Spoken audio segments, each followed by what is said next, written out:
A raging high-rise fire, families, tenants trapped, several injuries, including a 3-month-old baby. Terrifying high-rise apartment fire on LA's west side today.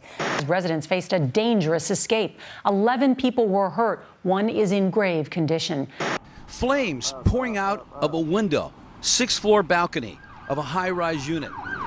It's a dramatic and dangerous high-rise inferno that has all eyes looking up. But the first responders flying above the blaze have a different perspective. They're looking down and can barely believe what they see. For the firefighters in the air that day, it's a call they won't soon forget. This is an extremely rare situation. It kind of, you have that question mark over your head, like, I've never seen this before. I don't know if I'll ever see this again in my career. As we get overhead, we see fire blowing out of 2 units on the 6th floor. Heavy black smoke, and we see a couple people up onto the roof. With every moment captured on live television, it's clear lives are at stake and there's not a second to spare. But LAFD Air Operations made quick work of rescuing what had grown into a rooftop crowd of nervous residents. Went from 2 to 4 to 7 to eventually 12 to eventually 16. Started off with 2 and ended up with 16 and 3 dogs. And as those grew, additional helicopters and their equipment came, along with a coordinated effort from the Sheriff's Department, where we all effected that rescue together. Within 10-15 seconds, they're from the rooftop up to our helicopter. Fire 4 picked off, I believe, 8 victims off of the roof. With them, we evacuated 2 people, 3 dogs with Fire 1, and then Air 5 took, I believe they took 5 victims up into their helicopter, the Sheriff's Air 5. It was a crazy day. And for the firefighters plucking people off of that roof, this is exactly the type of high-risk scenario they train for. Training that is in-depth and intense, to say the least. This swiftwater rescue exercise is just one example of the extreme measures Air Ops incorporates to make sure the team is always prepared and at the top of their game.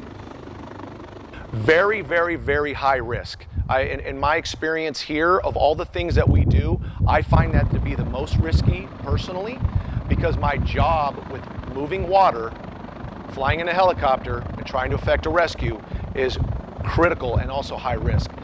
It is an eternal training. I mean, people aren't sitting around just watching television. They are training.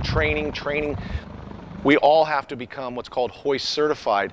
Anyone that's going to be operating on that hook or hoist has to go through training. For me, it took about 14 months of additional training that allows you to function safely. We have the hoist capabilities in all of our aircraft. This is our hoist from Collins Goodrich. This is called the hoist pendant. So I want to send the rescuer down, I go down, send them back up, I go up. I like standing with the hoist here so I don't have to move my head, and then I'll send it on down. And we practice this, like I said, every day. We go on hoist training every day. We have to be ready for anything. High-rise hoist rescues are not your everyday hoist rescue, and it's hard to train for, but we're ready for it. What we're known for is brush firefighting. Just stop it from going up that hill. On every helicopter is going to have a big water tank, and in any kind of brush fire, if we can get on quick and get a lot of water down, we can usually make a big difference in the brush firefight. And even after successfully battling brush fires or rescuing people and their pets, you won't find Air Ops resting on their laurels. They see every emergency call as a learning opportunity.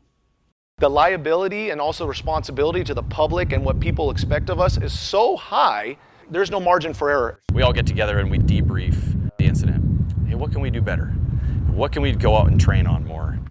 We're never going to be exactly perfect, but that's what we're shooting for.